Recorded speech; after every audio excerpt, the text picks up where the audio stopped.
Hey guys, so this video, the objective of the video is going to be to review and compare meiosis and mitosis, okay, and also to review a few of the genetic terms that we need to be comfortable using during the unit, okay. So the first thing we're going to do is we're going to review both processes, okay. We already talked about mitosis before, but we're going to review them both. Just a quick review, okay. If you need more specifics on meiosis, make sure you go and watch the meiosis video, okay. So mitosis. We know that mitosis is a process where our body cells reproduce, right? That's the way our body actually grows. That's how our body repairs itself. And it's a process where somatic cells, which have 46 chromosomes, right, divide once to produce two identical cells, okay, with the same number of chromosomes. So we have, let's talk about a skin cell. A skin cell has 46 chromosomes, goes through mitosis and produces two more skin cells that are going to be identical to the original one, and they're going to have 46 chromosomes, and they go through a process or through several steps, and we know that that's PMAT, right? That's the acronym we use: prophase, metaphase, anaphase, telophase. Okay, and again, mitosis is just for body cells. So to summarize mitosis, it just goes through one cell division, producing two daughter cells that are going to be genetically identical. Okay, not only that, but they're also diploid cells. And what that means is that they have two sets of chromosomes. Okay, remember, you get one set from mom, one set from dad. So you get 23 chromosomes from mom, 23 chromosomes from dad. When the egg and sperm fertilize, then they produce a diploid cell, which has 46, right? And that's where the number 46 comes from. Okay, so again, mitosis makes identical cells, and it goes is a process that body cells go through in order to regenerate or to make more of themselves. Okay, meiosis, okay, starts with a cell that also has 46 chromosomes, except that these are sex cells or germ cells. Okay, and it goes through two divisions. And the first division, okay, the cells that are made are also going to have 46 chromosomes, but they're going to be genetically different, okay? And that's because of a process called crossing over, okay? So crossing over happens, and what crossing over is, okay? I'll put it over here. Crossing over. And what crossing over is you have these two chromosomes, okay? And remember that chromosomes that are similar are called homologous chromosomes. So during prophase 1 of meiosis 1, homologous chromosomes pair up, okay, start pairing up. And what they're going to do is they will exchange information between these two chromosomes. So the information from this chromosome will go over here, and now you're going to have a chromosome with a chunk or a segment that has different type of the information from the other chromosome. So they're just crossing information across each other. And why that's so important is because it increases genetic diversity. And genetic diversity is very important in our ecosystems, not only for us, but for plants and other organisms, because it increases their chances of surviving. And we'll talk more about that when we get to evolution and natural selection. But that's why crossing over is so important, because it increases the genetic diversity of that population. Okay, and it happens in prophase 1. So right here, as soon as the nuclear membrane dissolves, that crossing over starts happening, so that the new cells that are being made, even though they have 46 chromosomes, they're still going to be different. Okay, all right.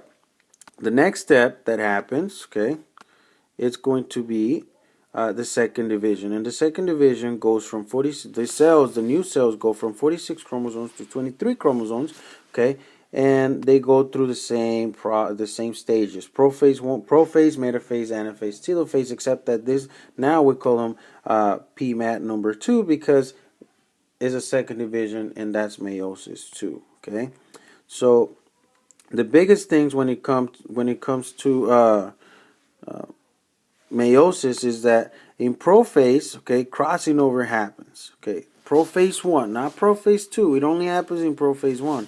Not only that, but during anaphase 1, homologous chromosomes separate. Remember, in prophase 1, okay, these homologous chromosomes pair up, In metaphase 1, they line up in the center, and in anaphase 1, the homologous chromosomes separate. Okay, and then eventually the cells divide, and we end up with two cells that have 46 chromosomes that are genetically different.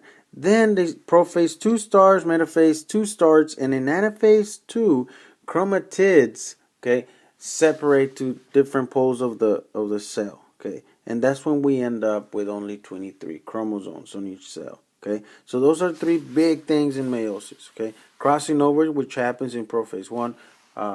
In anaphase 1, remember, homologous chromosomes separate, and in anaphase 2, chromatids separate. Okay, so in summary, okay, remember that meiosis goes through two cell divisions, or sex cells go through two cell divisions to produce four genetically different cells. Okay, and these cells are going to be called haploid cells. Haploid because they only have one set of chromosomes.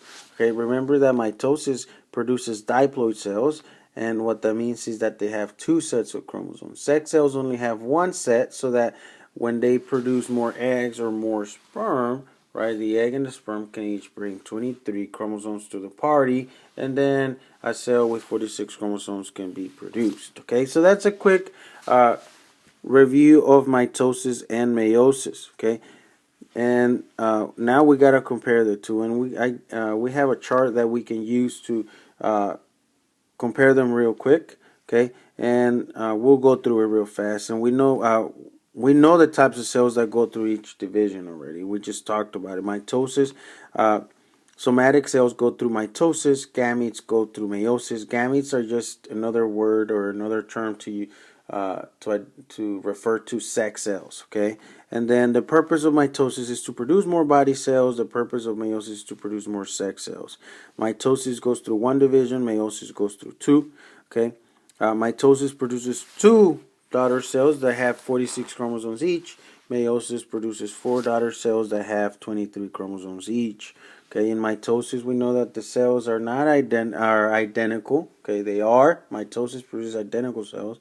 Meiosis does not. They're genetically different. Okay, and they're different because crossing over does happen, and it happens in prophase 1.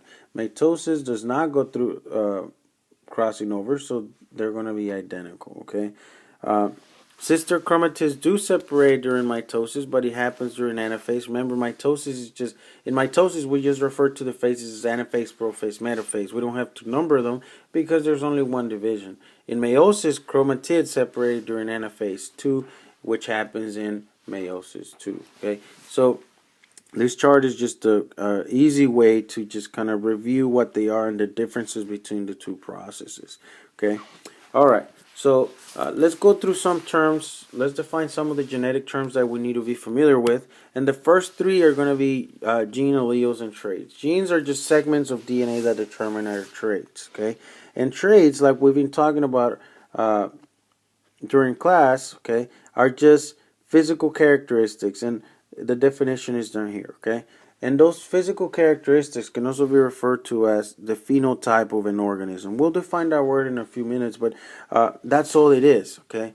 So genes are just segments of DNA that provide information for the traits of an organism, okay? Now, every gene, just like we've been talking about, has different versions. And what that is alleles, or the letters that we use to differentiate between those genes. Let's say that dad has, that big B is for black hair, okay? Little b is for brown hair, and those are used to represent the versions of the gene, right? The gene for color of hair. So dad has big B, little b. Mom has little b, little b. Well, here we see the different versions of the gene, right? Dad would have black hair, mom would have brown hair, and that's because they have a different alleles, right? And the capital letter is the dominant allele, right? The one that will express itself as a trait. So again, alleles are just different versions of the genes, and those are just represented by letters, okay? The trait, like I said, is just the physical characteristics of an organism. So if I ask you what is the color of your hair, and you tell me it's blonde hair, then you're giving me the trait. You're not giving me the alleles, okay? So remember, you can see somebody's traits, you can't see their alleles because we're not walking around with letters on our foreheads. Okay, just showing our alleles. Okay. The other terms that we need to be familiar with is genotype and phenotype. The genotype, okay, that's just the total sum of all the genes in an offspring or a parent. And that has to do with the letters or the alleles. And you can see it here. This is the genotype of an organism. Again, if I ask you for the genotype of an organism, that's not something you can just look at and determine. Okay, that's something that you have to do some type of testing in order to know the genotype. Okay, and all it is you're just giving me the alleles that are being used to represent the trait. So if a dog has black hair, then and we know that big B is for black hair and little b is for brown hair, then that dog, the genotype of that dog could be big B because it could be homozygous dominant, or it could be big B, little b. These two would give me black hair. But we wouldn't know what type of alleles he would have unless we do some more testing, okay? But the genotype, again, just has to do with the type of alleles that that organism has. Phenotype is just the physical traits, okay? If I ask you, give me the phenotype of that dog's fur or hair, right? You would tell me, oh, it's black. He has black hair, or that person has blonde hair. So that's the phenotype, the traits that are being expressed, okay? Things that you can see. Okay, the last two terms that we'll talk about are heterozygous. Heterozygous and homozygous. Heterozygous just describes the traits of an organism using its alleles, but heterozygous meaning, sorry about that, heterozygous meaning different alleles. Okay, so this one is heterozygous. If we this organism would be heterozygous, this organism would be heterozygous. All these are going to be heterozygous because they have one allele from each version of the gene. So these are different, right? Big B, little b, big A, little a. So that's a heterozygous organism. Hetero meaning different, okay? Homozygous meaning the same. Could be dominant or could be recessive. Same dominant alleles or same recessive alleles. Capital letters are, we can describe them as homozygous dominant. Small or lowercase letter will describe them as homozygous recessive, okay? So in heterozygous, we don't need to specify, we don't need to say heterozygous dominant, heterozygous recessive, because a heterozygous organism is going to have one of each, okay? So if we put it all together, we can say that alleles have to do with the genotype of an organism, which are the genes, and they can have, there's going to be one of each, right? Two different alleles for one trait. The big capital letter, which is the dominant trait, and the lowercase letter, which is the recessive trait, okay? Also, traits have to do with the phenotype of an organism, which are the physical features of that organism, okay, and they are dependent on the alleles you have. So if you have big H, little h, we know that the dominant trait will be represented or will be expressed, which in this case is black hair. If you have big H, okay, well, your trait or your phenotype will be black hair still because you have a homozygous dominant organism. The only way you're going to have the recessive trait or the recessive feature is going to be by having both recessive alleles, okay, and that would give you a phenotype of blonde hair. Little h gives you blonde hair. All right, guys, I hope that helped. Use your notes and send me any questions that you have.